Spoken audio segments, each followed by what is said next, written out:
ہر political party آتی ہے اور وہ کہتی ہے کہ جی ہم پاکستان کے پاسپورٹ کو عزت دلائیں گے، ہم پاکستان کو جو ہے انٹرنیشنلی اس کا وہ مقام دلائیں گے.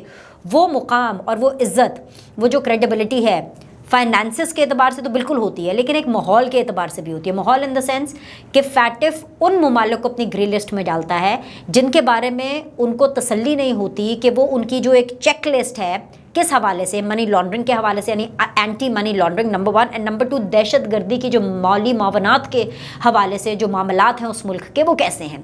تو پاکستان 2008 کے اندر پہلی بار فیٹف کی گرے لسٹ پر آیا تھا، اور وہ انہی دونوں بیسس کے اوپر آیا تھا. ایک تو اینٹی منی لانڈرنگ کے حوالے سے معاملات پاکستان کے تسلی بخش FATF کو نہیں لگے، اور دوسرا دہشت گردی کے حوالے سے جو معاملات تھے اس میں جو مالی معاونت کے حوالے سے جو معاملات تھے وہ جو ہے FATF کو بہتر نہیں لگے. تو FATF نے 2008 میں for the very first time Pakistan کو گرے لسٹ میں ڈالا. لیکن ہم نے دیکھا کہ تب یہ بہت بڑی خبر بنی، بہت کنسرن بھی ہوا، اور کنسرن ہونا بھی چاہیے. تو پھر اس کے بعد ہم نے دیکھا کہ 2010 میں حکومتوں نے کچھ محنت کی اور فیٹف سے وہ گرے لسٹ سے اس کو باہر نکال دیا، لیکن زیادہ دیر کے لیے خوشی نہیں چل سکی. 2012 کے اندر دوبارہ پاکستان کو گرے لسٹ میں ڈالا. پھر اس کے بعد جب نون لیگ کی حکومت آئی وچ از ان 2015، تو تب میاں صاحب وغیرہ نے بڑی محنت شنت کی، ساگ ڈار صاحب نے بھی کچھ ان کے ایشوز وغیرہ فائنینشیل جو طریقے سے اس معاملات کو دیکھا، اور ہم نے دیکھا کہ جو ہے وہ پاکستان 2015 کے اندر اس گرے لسٹ سے واپس آ گیا. لیکن پھر بھی یہ زیادہ دیر کے لیے نہیں ہوا. 2018 کے اندر دوبارہ پاکستان FATF کی گرے لسٹ میں چلا گیا، اور 2018 کے بعد سے ابھی تک فائنلی وہ گرے لسٹ سے باہر نہیں نکلا ہے. اب یہ ایک راحت، ایک خوشی کی خبر آئی ہے جو کہ ہمیں ہنا ربانی کھر صاحبہ نے بھی سنائی، اور جیسے یہ خبر سننے کی دیر تھی، جیسے یہ خبر آنے کی دیر تھی کہ بھئی FATF نے اطمینان کا اظہار کیا ہے کہ بھئی پاکستان ان کی جو ایک معیار ہے اس کے اوپر پورا اتر رہا ہے، تو ہم نے دیکھا کہ ہر کوئی اس کا کریڈٹ لینے کے لیے آ گیا. وہ PTI والے آ گئے کہ بھئی جی کریڈٹ تو ہمارا بنتا ہے، پاکستان تحریک انصاف کا بنتا ہے، اس لیے پاکستان تحریک انصاف کا کریڈٹ بنتا ہے کیونکہ جی تمام تر جو اس سے پہلے میٹنگز اور معاملات ہوتی رہیں وہ پاکستان تحریک انصاف نے کی تھی 2018 آنورڈز. ٹھیک ہے، بالکل پاکستان تحریک انصاف نے کی. لیکن اس کا کریڈٹ کسی ایک اسپیسیفک جماعت یا کسی ایک اسپیسیفک پولیٹیشین کو نہیں جاتا. اس کا کریڈٹ ان تمام اداروں کو بھی جاتا ہے، اس کا کریڈٹ ان تمام لوگوں کو جاتا ہے جو کہ میٹنگز میں رہے ہیں. میں باری باری آپ کو ویری کوئکلی بتا دیتی ہوں. سب سے پہلے تو یہ کہ جب 2018 میں تیسری دفعہ پاکستان گرے لسٹ میں گیا FATF کی، جس کے بعد سے ابھی تک وہ نہیں نکلا ہے، تو اس بیچ میں بہت سے معاملات ہوئے. پاکستان نے نو ڈاؤٹ بہت زیادہ اس بیچ میں کام بھی کیا تاکہ FATF کی جو بھی چیک لسٹ ہے اور جو ایک کوالٹی اور اسکروٹنی کی جو بھی ان کے معاملات ہیں، جو نکات ہیں، اس کے اوپر وہ پورا اترے. تو 2019 کے اندر ایک ہائی رسک پر کالعدم تنظیموں کو رکھنے کا فیصلہ کیا گیا کہ جو بھی کالعدم تنظیمیں ہیں ان کو اسکروٹنی میں رکھا جائے گا پاکستان کی طرف سے، نمبر 1. اس کے بعد 2019 کے اندر یعنی سیم ایئر ہم نے دیکھا کہ کسٹمز والوں نے دہشت گردی کے حوالے سے اور اس کی معاونت کو، مالی معاونت کو روکنے کے حوالے سے ایک فیٹف سیل بنایا. ٹھیک ہے، تو کسٹمز میں اپنا کام کیا. FBR نے بھی سیم ایئر FATF کا ایک سیل بنایا، تو FBR نے بھی اس میں اپنا کام کیا. اس کے بعد ہم نے دیکھا کہ وزارت داخلہ میں 2019 میں ہی FATF کا ایک سیل بنا، وزارت داخلہ نے بھی اس حوالے سے کام کیا. نیب بھی اس میں پیچھے نہیں رہی ہے. 2021 میں نیب نے دیر سے ہی، لیکن نیب نے 2021 کے اندر FATF کے حوالے سے اپنا ایک سیل بنایا. تو تمام اداروں نے گورنمنٹ کی انسٹرکشنز کے انڈر اپنے اپنے وہ ادارے بنائے اور اس کے اوپر کام کرنے کی کوشش کی. لیکن معاملہ جو ہے نا وہ تھوڑا سا گڑبڑ ہو گیا 2020 کے اندر، کیونکہ 2020 کے اندر ایسا کیا ہوا، 2020 کے اندر جب FATF نے یہ بولا کہ 27 ان کے جو نکات ہیں اس میں سے 21 پوائنٹس پر 21 پوائنٹس پر پاکستان جو ہے وہ پورا اترتا ہے، اور یہ بڑی اچھی خبر ہے. اور عنقریب پاکستان نے اگر باقی 6 پوائنٹس بھی پورے کر لیے، 27 آؤٹ آف 27 پوائنٹس ان کے ہو جاتے ہیں، تو پاکستان بالکل گرے لسٹ میں سے باہر نکل سکتا ہے. لیکن سیم ایئر ہم نے دیکھا کہ حافظ سعید کو 5.5 سال سزا سنائی جاتی ہے. یہاں تک معاملات بالکل ٹھیک جا رہے تھے. لیکن اس کے بعد پاکستان تحریک انصاف کی، کیونکہ اس ٹائم پر حکومت تھی، اور پاکستان تحریک انصاف کی حکومت کے ایک بہت ہی پاورفل کیبنٹ منسٹر نے کچھ ایسے بیانات دے دیے جس کے حوالے سے ریزرویشنز ہوئی FATF کو. حماد اظہر صاحب اس ٹائم پر بالکل بات چیت کر رہے تھے FATF کے ساتھ، no doubt about it. Hammad Azhar نے اس کے اندر کافی زیادہ کنٹریبیوشن کیا. لیکن جب حافظ سعید کو 5.5 سال سزا سنائی گئی تو وہ کیبنٹ منسٹر جو کہ ہیں شہریار آفریدی صاحب اس ٹائم پر PTI کے، انہوں نے حافظ سعید کی سپورٹ کے اندر بیان دیا. وہ بیان کیا تھا آپ خود ہی پہلے سن لیجئے، اس کے بعد آپ خود ہی فیصلہ کیجئے گا کہ کوئی بھی جو اس بیان کو سنے گا وہ کنفیوز تو ہوگا، اس کے کنسرنس تو ہوں گے, اس کی پریشانی تو ہوگی. ذرا وہ بیان سنیے جی جو شہریار آفریدی صاحب کہہ رہے ہیں. انشاءاللہ کوئی مائی کا لال جب تک ہم اسمبلی میں اور تحریک انصاف ہے, حافظ سعید صاحب کو تو چھوڑے, جو پاکستان کے لیے حق اور کلمہ حق کا ساتھ دے گا ہم اس کا ساتھ دیں گے انشاءاللہ. یہ ہمارا ایمان ہے, ہمارا ایمان ہے. یہ آپ اور میری آپ سے التجا ہوگی کہ آپ خود اسمبلی میں آئے بیٹھے اوپر, پھر دیکھیں. آپ نے سنا.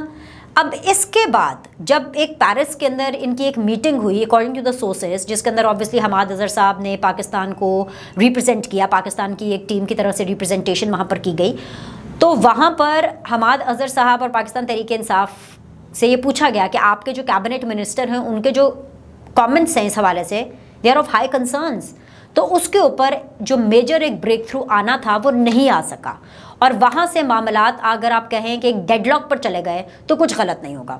اس کے بعد اب ہم نے دیکھا کہ ایک پیش رفت ہوئی. وہ پیش رفت کیا ہوئی کہ بلاول بھٹو زرداری نے جب سے وزارت خارجہ کا اپنا اوتھ لیا ہے ود دا کولیبوریشن حنا ربانی کھر صاحبہ کی ایکسپیرینس کے ساتھ, کیونکہ پاکستان کی ہسٹری کے اندر حنا ربانی کھر صاحبہ ابھی تک کی سب سے زیادہ ریسنٹ ٹائمز میں کامیاب وزیر خارجہ رہی ہیں, تو حنا ربانی کھر اینڈ بلاول بھٹو زرداری ان کی کولیبوریشن کے ساتھ جو ہے جب یہ معاملات آگے بڑھے تو ایف اے ٹی ایف کو تسلی ہوئی, بیکاز یہ چیز بڑی امپورٹنٹ ہوتی ہے. یہ آئی ایم ایف کے معاملے میں بڑی امپورٹنٹ ہے. شاید آپ لوگ اس چیز کو سمجھے نہ سمجھے, لیکن یہ چیز کیونکہ ڈپلومیٹک معاملات میں انٹرنیشنل فورمز کے اوپر یہ چیزیں بڑی امپورٹنٹ ہوتی ہیں کہ آپ پاکستان کو پچ کیسے کر رہے ہیں, پاکستان کو آپ ایسے کنٹری لوگوں تک کیسے پہنچا رہے ہیں انٹرنیشنلی, چاہے وہ آئی ایم ایف ہو چاہے وہ ایف اے ٹی ایف ہو. ٹھیک ہے کہ آپ بات کس چیز پہ کر رہے ہیں. صرف آپ یہی کہیں گے کہ بھئی ہم ایک اٹامک پاور ہے اینڈ دیٹس اٹ. اب تو بہت سے ایسے ممالک ہیں جو کہ اٹامک پاور بن چکے ہیں, تو جو بیرونی ممالک ہیں, یورپ ہے فار دیٹ میٹر اسپیسیفکلی, وہ صرف اور صرف اس چیز کے اوپر جو ہے وہ تسلی اور اطمینان کا اظہار نہیں کرتا کہ اچھا جی ایک نیوکلیر پاور ملک ہے تو کیا ہو گیا. آپ کو اور بھی بہت سی چیزیں ان کو پچ کرنی پڑتی ہیں, جو کہ اس دفعہ حنا ربانی کھر ان کی ٹیم نے, بلاول بھٹو زرداری اور ان کی ٹیم نے جو ہے ود آل دا تھنگس جو کہ بیک گراؤنڈ میں جیسے میں نے آپ کو بتایا کہ جو ہر ادارے نے کام کیا پچھلے اتنے سالوں میں, اس کو اس طریقے سے مارکیٹ اور پچ کیا ایف اے ٹی ایف کے سامنے کہ ایف اے ٹی ایف کو تھوڑی سی تسلی ہوئی. سو وہ کہتے ہیں نا فنگرز کراسڈ. اور جو حنا ربانی کھر نے خود اپنے منہ سے جس طرح سے بات بتائی ہے, حال بتایا میٹنگ کا, برلن کا, وہ آپ لوگوں نے سنا بھی, اور جس طریقے سے وہ کہہ رہی ہیں آپ کو بالکل مزید بھی وہ سنواتے ہیں. سو اسی اچھی خبر کے ساتھ, فنگرز کراسڈ ہونے کے ساتھ, ہم یہ دعا کرتے ہیں کہ پاکستان بہت جلد از جلد پرماننٹلی انشاءاللہ گرے لسٹ سے باہر نکلے گا, اور اس سے پاکستان کے نام تو بہتر ہوئے گا, اور پاکستان کی عوام کو بھی اس کا یہ فائدہ ہوگا کہ اگر پاکستان کے پاسپورٹ کو عزت ملے گی, پاکستان کی کریڈیبلٹی بہتر ہوگی, پاکستان کا اگر مقام بڑھے گا تو آف کورس پاکستان کی عوام کا بھی مقام بڑھے گا. سو یہ دو اچھی چیزیں تھیں جو کہ میں آپ کے سامنے کرنا چاہتی تھی. انشاءاللہ تعالیٰ اگلے ویلاگ کے اندر میں آپ سے ملاقات کروں گی. لائک کریں, سبسکرائب کریں, آپ کے فیڈ بیک کا انتظار رہے گا. اللہ حافظ. میں پوری قوم کو یقیناً کنگریچولیٹ کرنا چاہتی ہوں, مبارکباد دینا چاہتی ہوں, اور میں یہاں اکنالج کرنا چاہتی ہوں بے حد محنت اور burning the mid night oil جو بہت سارے انسٹیٹیوشنز, بہت ساری منسٹریز پاکستان میں بیٹھے ہوئے لوگوں نے کیا, اور جو کہ میری ٹیم برلن میں میرے ساتھ موجود ہے, جنہوں نے ریئلی بہت زیادہ محنت کی. اور I think what was a pleasure was کہ وہ محنت اکنالج ہوئی, ریکگنائز ہوئی, اور اب ہم چاہیں گے کہ Pakistan international regulatory system, financial regulatory system کا حصہ بن کے اہیڈ آف دا کرو ہی رہے. سو ونس اگین میری طرف سے پوری قوم کو مبارکباد. پاکستان زندہ باد.